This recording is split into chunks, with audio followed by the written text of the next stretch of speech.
નમસ્કાર વિદ્યાર્થી મિત્રો, હું શેખ મોહમ્મદ એઝાઝ, તાલીમાર્થી શિક્ષણ વિભાગ વીર નર્મદ દક્ષિણ ગુજરાત યુનિવર્સિટી. મિત્રો, આજે આપણે ધોરણ 10ના વિજ્ઞાન વિષયમાં પ્રકરણ 10 પ્રકાશ, પરાવર્તન અને વક્રીભવન. આ પ્રકરણમાં આપણે આજે પ્રકાશના પરાવર્તન અને ગોળીય અરીસાની કેટલીક સંજ્ઞાઓ વિશે અભ્યાસ કરીશું. શરૂઆત કરીએ પ્રકાશનું પરાવર્તન. તમે અગાઉના ધોરણમાં જ શીખી ગયા છો કે પ્રકાશનું પરાવર્તન એટલે શું. સંપૂર્ણ પોલિશ કરેલી સપાટી પર, જેનું ઉદાહરણ તરીકે આપણે લઈએ કે જે આપણા ઘરના અંદર વપરાતો જે અરીસો હોય છે તે સંપૂર્ણ પોલિશ કરેલી સપાટી પર, જેમ કે અરીસો, તેના પર પડતા મોટા ભાગના પ્રકાશનું પરાવર્તન કરે છે. એટલે કે જ્યારે પ્રકાશ પડે છે તેમાંથી મોટા ભાગના કિરણો પાછા પડે છે, એટલે કે પાછા ફરતા તમને અનુભવાય છે અને પ્રકાશનું પરાવર્તન કરે છે. પ્રકાશનું પરાવર્તન એટલે પ્રકાશ જે તે સપાટી પરથી પાછા ફરવાની ઘટના. કેટલાક નિયમો છે પ્રકાશના પરાવર્તનના, તે આપણે જોઈએ. પહેલો નિયમ છે કે આપાત કોણ અને પરાવર્તન કોણ સમાન હોય છે. એટલે કે આ જે બંને ખૂણાઓ હોય છે તેનું માપ સમાન હોય છે. બીજું, આપાત કિરણ પછી અરીસાના આપાત બિંદુએ સપાટીને દોરેલો લંબ અને પરાવર્તિત કિરણ એ બધા એક જ સમતલમાં હોય છે. હવે તેને આપણે આકૃતિમાં સમજશું. જુઓ, જે બ્લુ કલરની લાઇટ છે જે સપાટી પર પડે છે, તમે જોઈ શકો છો કે અહીંયા આગળ ભૂરા જેવા કલરના અંદર એક મિરર દર્શાવવામાં આવેલો છે. અહીંયા આગળ જે કિરણ ઉપરથી સપાટી પર પડે છે તે આપાત કિરણ છે અને તે સપાટી પર અથડાઈને પાછું ફરે છે બીજી દિશામાં, એ પરાવર્તિત કિરણ છે. અહીંયા આગળ આપાત કિરણને ઇન્સિડન્સ રે અને પરાવર્તિત કિરણને રિફ્લેક્ટેડ રે તરીકે ઓળખાય છે. અહીં ખૂણો I અને R બંને સમાન હોય છે. એટલે આપણો જે પહેલો નિયમ છે કે આપાત કોણ અને પરાવર્તન કોણ સમાન હોય છે. બીજું, જોશો કે આપાત કિરણ જે સપાટી પર પડે છે અને પરાવર્તિત કિરણ સપાટીથી દૂર જાય છે. એટલે એ બંને કિરણ અને સપાટી પર જે બિંદુએ પડે છે તે બિંદુએ દોરેલો લંબ એ ત્રણે ત્રણ એક જ સમતલમાં હોય છે. આ પરાવર્તનના નિયમો છે. હવે આપણે આગળ જોઈએ. ગોળીય અરીસો. ગોળીય અરીસાની પરાવર્તક સપાટી પર બે પ્રકારનું સપાટીને પરાવર્તક બનાવવામાં આવે છે. પહેલું તેને અંદરની તરફથી અને બીજું બહારની તરફથી, જેના કારણે ગોળીય અરીસાના બે ભાગ પડે છે. એ આપણે હવે જોઈએ. પહેલો ભાગ જોશું, અંતર્ગોળ અરીસો. જે ગોળીય અરીસો કે જેની પરાવર્તક સપાટી અંદરની તરફ વળેલી, એટલે કે ગોળાના કેન્દ્ર તરફની હોય તો તેને અંતર્ગોળ અરીસો કહેવાય છે. બહિર્ગોળ અરીસો. ગોળીય અરીસો કે જેની પરાવર્તક સપાટી બહારની તરફ વળેલી હોય તેને બહિર્ગોળ અરીસો કહેવાશે. હવે આપણે આકૃતિ દ્વારા સમજીએ. તમે અહીંયા આગળ જોઈ શકો છો કે એક આકૃતિ દર્શાવવામાં આવેલી છે, જેમાં એક કોન્વેક્સ મિરર છે અને એક કોનકેવ મિરર છે. હવે તમે જોશો કે કોન્વેક્સ મિરરમાં કેવું છે કે તમે બહારની તરફ જે ગોળાની બહારની તરફ એને કાળું કરવામાં આવે છે, ડાર્ક કરવામાં આવેલી છે, અને કોન્વેક્સ મિરરના અંદરની તરફ ડાર્ક કરવામાં આવે છે. એટલે કે જે સપાટી હોય છે તે કોન્વેક્સના અંદર તમે એને એમ સમજો કે એ બહાર તરફ વળેલું હોય છે અને કોન્કેવના અંદર તે અંદર તરફનું હોય છે. સામાન્ય રીતે તમને એમ સમજાવું કે કેવ એટલે ગુફા. ગુફામાં અંદરની તરફ જાય એટલે કે ગોળાની સપાટી અંદરની તરફ હોય અને કોન્વેક્સ એટલે કે બહારની તરફ હોય છે. હવે એના આપણે કેટલાક એની સંજ્ઞાઓ સમજીએ કે અરીસાનું દર્પણમુખ. ગોળીય અરીસાની પરાવર્તક સપાટી મોટે ભાગે ગોળીય હોય છે. એટલે કે એ ગોળ હોય છે. જ્યારે તમે એક સપાટી ઉપર તમે જોશો કે એ જે સપાટી છે, જેમ કે કોન્વેક્સ મિરર લખેલું છે ત્યાં આગળ ડાર્ક એમ ઘાટી લાઈન કરેલી છે. હવે એ સપાટી કેવી હશે? ગોળીય હશે. જ્યારે તમે એને કાપી લો એટલા ભાગને, એટલે કે એ ગોળીય બને છે.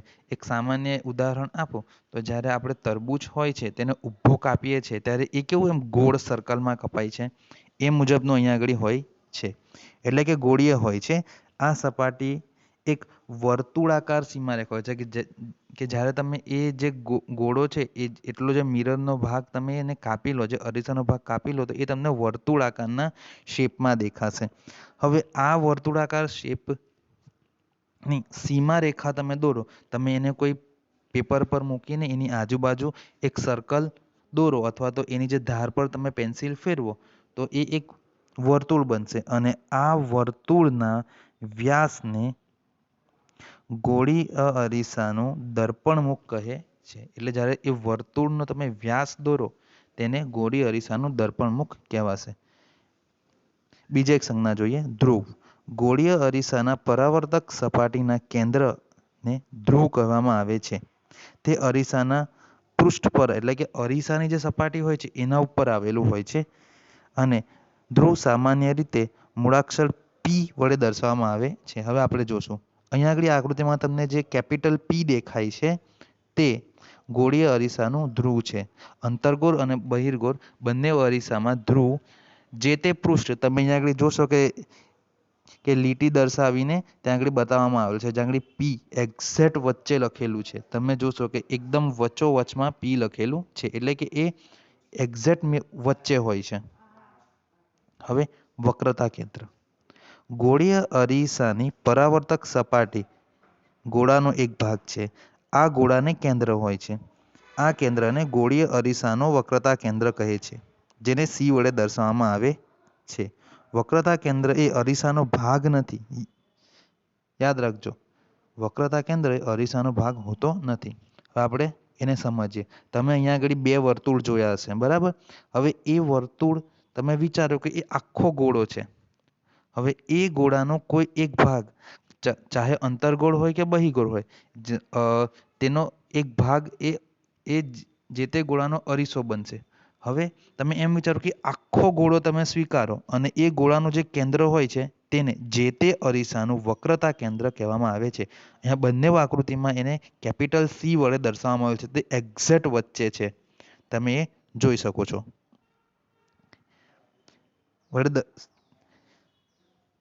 વક્રતા કેન્દ્રને સી વડે દર્શાવવામાં આવે છે. વક્રતા કેન્દ્ર એ અરીસાનો ભાગ નથી. ધ્યાન રાખજો, એ અરીસા પર નથી, એટલે કે અરીસાના પૃષ્ઠ પર નથી. એ અરીસાનો ભાગ નથી. હા, પણ વક્રતા કેન્દ્ર એ જે તે અરીસો જે ગોળામાંથી બને છે તેનું કેન્દ્ર હોય છે, એટલે એનો ભાગ છે, પણ અરીસાનો ભાગ નથી. તે પરાવર્તક સપાટીની બહાર આવેલું હોય છે. મેં તમને જે આગળની આકૃતિમાં જ બતાવ્યું કે એ પરાવર્તક સપાટીની બહાર હોય છે, એટલે કે પૃષ્ઠ પર નથી. પરાવર્તક સપાટીની બહાર આવેલું હોય છે. અંતર્ગોળ અરીસાની વક્રતા કેન્દ્ર તેની આગળની તરફ આવેલું હોય છે અને બહિર્ગોળ અરીસાનું વક્રતા કેન્દ્ર તેની પાછળની તરફ આવેલું હોય છે. જુઓ, અહીંયા આગળ તમને ખબર પડશે. હવે આપણે જે કોન્કેવ મિરર છે એટલે કે અંતર્ગોળ અરીસો છે તેનું વક્રતા કેન્દ્ર તમે જોશો એ જે અરીસાની બહારની તરફ આવેલું હોય છે અને આ તમે સમજી શકો છો. જ્યારે કોન્વેક્સ મિરર છે એ તમે જોશો તો અરીસાની અંદરની તરફ છે. અહીંયા આગળ બહાર તરફ એટલે તમે જોશો કે અહીંયા આગળ છે ને ઝીણી ઝીણી લાઈનો કરેલી છે જે વર્તુળની સપાટી છે, ડોટેડ વર્તુળની સપાટી છે. હવે એ જો બહારની તરફ હોય એટલે કે ગોળાને બહારની તરફથી તમે ચમકાવેલો હશે અને જે અંદરની તરફ હોય એટલે કે ગોળાને તમે અંદરની તરફથી ચમકાવો છો. એટલે કે કોન્વેક્સના અંદર વક્રતા કેન્દ્ર બહારની તરફ હોય છે અને કોન્વેક્સના અંદર વક્રતા કેન્દ્ર અંદરની તરફ હોય છે અને કોન્કેવના અંદર વક્રતા કેન્દ્ર બહારની તરફ હોય છે. એટલે કે અંતર્ગોળ અરીસામાં વક્રતા કેન્દ્ર બહારની તરફ હોય છે અને બહિર્ગોળ અરીસામાં વક્રતા કેન્દ્ર અંદરની તરફ હોય છે. હવે એની ત્રિજ્યા જોઈએ. ગોળીય અરીસાની પરાવર્તક સપાટી જે ગોળાનો ભાગ છે તે ગોળાની ત્રિજ્યાને વક્રતા ત્રિજ્યા કહેવામાં આવે છે, જેને કેપિટલ R વડે દર્શાવવામાં આવે છે. ધ્રુવથી વક્રતા કેન્દ્ર સુધીના અંતરને વક્રતા ત્રિજ્યા તરીકે ઓળખવામાં આવે છે. અહીંયા તમે ઉપર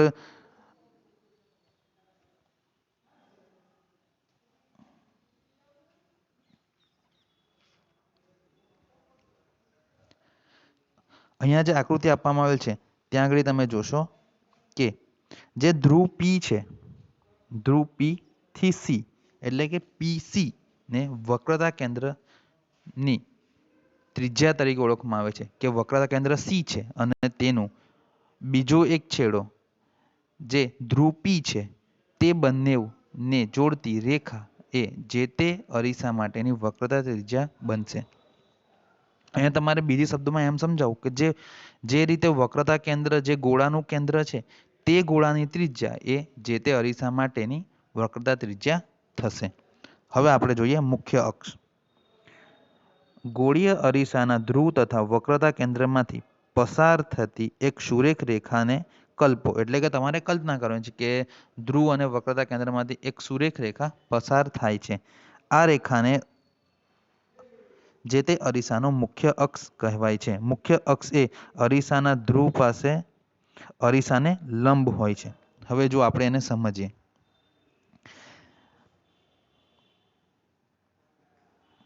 જુઓ વક્રતા કેન્દ્રમાંથી પસાર થાય છે, સીધી રેખામાં પસાર થાય છે, જેના પર બધા જ બિંદુઓ આવે છે. P એટલે કે ફોકલ પોઈન્ટ, સોરી F એટલે કે ફોકલ પોઈન્ટ, અને એ આખું સ્ટ્રેટ લાઈન ધ્રુવમાંથી પસાર થશે અને ધ્રુવમાંથી પસાર થાય છે. હવે આ જે ધ્રુવમાંથી પસાર થાય છે એ જે આખી કાલ્પનિક રેખા છે તેને મુખ્ય અક્ષ તરીકે ઓળખવામાં આવે છે. હવે જ્યારે તમે એમ વિચારો કે ધ્રુવ P એ C, F અને P એ એક જ રેખામાં છે, પરંતુ ધ્રુવ P ને દોરેલો જે લંબ હોય છે તેનાથી મુખ્ય અક્ષ એકબીજાને કાટખૂણે છેદતા હોય છે, એટલે કે એ ત્યાં આગળ લંબ બને છે. હવે મુખ્ય અક્ષને સમાંતર કિરણો ગોલીય અરીસાની સપાટી પર આપાત થઈને પરાવર્તન પામી મુખ્ય અક્ષના કોઈ એક બિંદુ પર કેન્દ્રિત થાય છે, જેને તે અરીસાનું મુખ્ય કેન્દ્ર કહે છે, જેને કેપિટલ F વડે દર્શાવવામાં આવેલું છે. આપણે ઉપરની જ આકૃતિ જોઈએ કે મુખ્ય અક્ષથી સમાંતર કિરણો જે તે અરીસાની સપાટી પર આપાત થાય છે અને કોઈ એક બિંદુ આગળ પરાવર્તન પામીને કેન્દ્રિત થાય છે, જેને કેપિટલ F વડે દર્શાવવામાં આવેલું છે. હવે આ જે કેપિટલ F છે જે મુખ્ય અક્ષ પર કોઈ એક બિંદુ છે તે અક્ષ પરનો બિંદુ એટલે કે મુખ્ય કેન્દ્ર જે તે અરીસા માટેનું. હવે એના બે પ્રકાર છે, કારણ કે અંતર્ગોળ અરીસાનું મુખ્ય કેન્દ્ર અરીસાની બહારની તરફ આવેલું હોય છે, જ્યારે બહિર્ગોળમાં કેવું હોય કે આભાસ થાય કે અરીસાની અંદર તરફ છે. હવે એનો આપણે જોઈએ કે અંતર્ગોળ અરીસાના મુખ્ય અક્ષને સમાંતર કેટલાક કિરણો આપાત થાય છે અને પરાવર્તિત કિરણો અંતર્ગોળ અરીસાના મુખ્ય અક્ષના એક બિંદુ પાસે મળે છે. આ બિંદુને અંતર્ગોળ અરીસાનું મુખ્ય કેન્દ્ર કહે છે. આપણે જોઈએ આકૃતિમાં, જુઓ અહીંયા આગળ આપણને અંતર્ગોળ અરીસો બતાવવામાં આવેલ છે. મેં અગાઉ પણ તમને આ જ આકૃતિ બતાવેલી હતી. હવે આ જે અરીસો છે એના મુખ્ય કેન્દ્ર એટલે કે મુખ્ય અક્ષને સમાંતર કુલ બે ઉપરની તરફ અને બે નીચેની તરફ મુખ્ય અક્ષને પ્રિન્સિપલ એક્સિસ તરીકે પણ ઓળખવામાં આવે છે. એટલે કે મુખ્ય અક્ષના ઉપરની તરફ બે છે, નીચેની તરફ બે છે. હવે એ બંને કિરણો સપાટી પર અથડાઈને પરાવર્તન પામે છે અને પરાવર્તન પામીને મુખ્ય કેન્દ્ર F પર કેન્દ્રિત થાય છે. હવે એને અંતર્ગોળ અરીસો, જેને અંતર્ગોળ અરીસાનું મુખ્ય કેન્દ્ર F વડે દર્શાવવામાં આવે છે. હવે બહિર્ગોળ અરીસા માટે જોઈએ કે બહિર્ગોળ અરીસા વડે મુખ્ય અક્ષને સમાંતર કિરણો આપાત થઈને વક્ર સપાટી વડે પરાવર્તન પામી છે. અહીં આ પરાવર્તિત કિરણો મુખ્ય અક્ષને કોઈ એક બિંદુમાંથી આવતા હોય તેવો ભાસ થાય છે. એટલે કે તમને ખાલી લાગે કે આવે છે પણ ખરેખર તમે એને જોઈ શકતા નથી, માત્ર ભાસ થાય છે. એ બિંદુને બહિર્ગોળ અરીસાનું મુખ્ય કેન્દ્ર કહેવામાં આવે છે. હવે એને આપણે આકૃતિ જોઈએ. આપણે અહીંયા આગળ જોઈએ છે કે પ્રિન્સિપલ એક્સિસ ને સમાંતર જે અક્ષો છે, બે અક્ષ સમાંતર જે અક્ષો છે એ બે અક્ષોને તમે લઈ શકો છો અને મુખ્ય અક્ષને સમાંતર ઉપર તરફ બે રેખાઓ અને નીચે તરફ બે રેખાઓ મુખ્ય અક્ષને સમાંતર બહિગોળ અરીસા પર પડે છે. હવે આ તમે એમ જોઈ શકો કે એ ત્યાંથી સપાટી પર અથડાઈને પરાવર્તન પામે છે, પરંતુ જ્યારે તમે એને પાછળ ખેંચો છો ત્યારે તમે આગળ તેને ગ્રીન લાઇન વડે જોઈ શકો છો કે જ્યારે આપણે એને પાછળ ખેંચીએ ત્યારે કોઈ એક બિંદુ પર કેન્દ્રિત થાય છે. આ જે કેન્દ્રિત થયેલો બિંદુ છે તે બહિગોળ અરીસાનું મુખ્ય કેન્દ્ર બને છે. અહીંયા આગળ એક વાત સ્પષ્ટ નોંધવા જેવી છે કે બહિગોળ અરીસાનું મુખ્ય કેન્દ્ર અને વક્રતા કેન્દ્ર એ અંદરની તરફ હોય છે, એટલે કે એવો ભાસ થાય છે. જ્યારે અંતર્ગોળ અરીસામાં મુખ્ય કેન્દ્ર અને વક્રતા કેન્દ્ર એ બહારની તરફ હોય છે, તે આપણે જોઈ શકાય છે. હવે આપણે એને આગળ જોઈએ. કેન્દ્ર લંબાઈ. ગોળીય અરીસાના ધ્રુવ અને મુખ્ય કેન્દ્ર વચ્ચેના અંતરને કેન્દ્ર લંબાઈ કહે છે, જેને એફ વડે દર્શાવવામાં આવેલી છે. અહીંયા તમે આકૃતિમાં જોશો કે ધ્રુવ પી થી મુખ્ય કેન્દ્ર એફ વચ્ચેનું અંતર, જેને અંતર્ગોળ અને બહિર્ગોળ અરીસા બંનેમાં દર્શાવવામાં આવેલું છે કે મુખ્ય કેન્દ્ર અને ધ્રુવ વચ્ચેના અંતરને કેન્દ્ર લંબાઈ સ્મોલ એફ વડે દર્શાવવામાં આવેલી છે.